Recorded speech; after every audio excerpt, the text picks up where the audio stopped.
The Department of Justice now under fire for what President Trump is calling slow walking the investigation into FISA abuses. But after being called out, the department now making moves speeding things up and appointing U.S. Attorney John Lausch to oversee the pace of the documents release.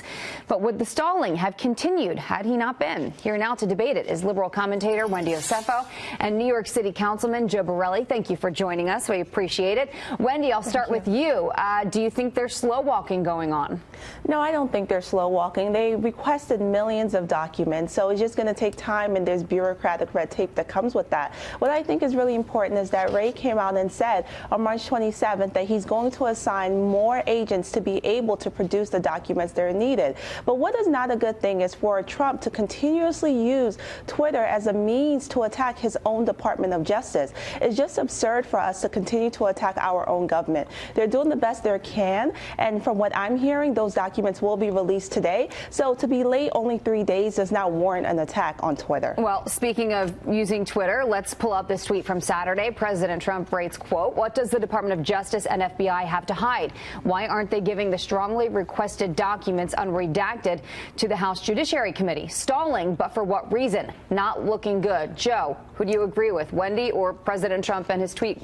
Well, it's not looking good. Look, there's a reason our founders put the Congress in Article 1 of the Constitution and the executive branch in Article 2.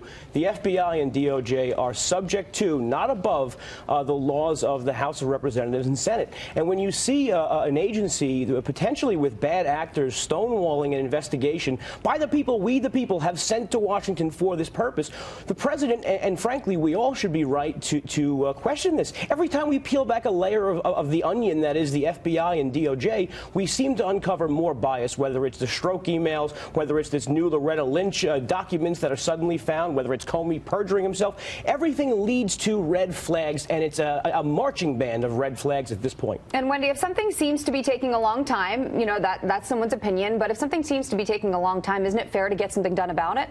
It is fair to get something done about it. And again, that's why I think that's really important that, you know, the Department of Justice came out and said that they think that the procedural red tape for documents is relatively slow, and they're going to work on addressing that. But again, let's look at this in context. We are talking about 3 days late, right? If they end up releasing these documents today, it's one thing to stonewall and never produce the documents. It's one thing to impede on the investigation. But just to be tardy, again, does not warrant us to have the type of conversations that make it seem like the entire department is corrupt when that is not the case. Joe, Wendy pointed out the fact that, okay, it's a couple days late, but do you think that we would be having this conversation in the way that we are about the documents supposedly being released at some point soon, possibly today, if it weren't for the appointment of John Lausch?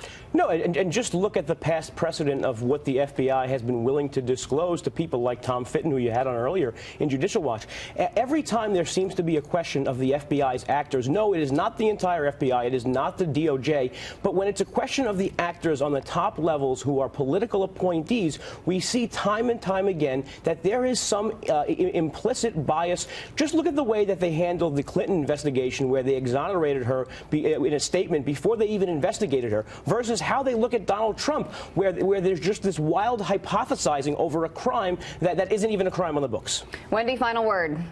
I just wanted to make sure that we're not mixing apples with oranges. The individuals who were under attack were under a different administration. What we're talking about here are people that were appointed by President Trump. So let's make sure that we are not attacking an entire department and saying that they are bad actors when they are not. These are hardworking men and women who serve our country and have served our country honorably. And that's what we need to make sure that we continue to put at the forefront of this discussion. Wendy and Joe, thank you for joining us.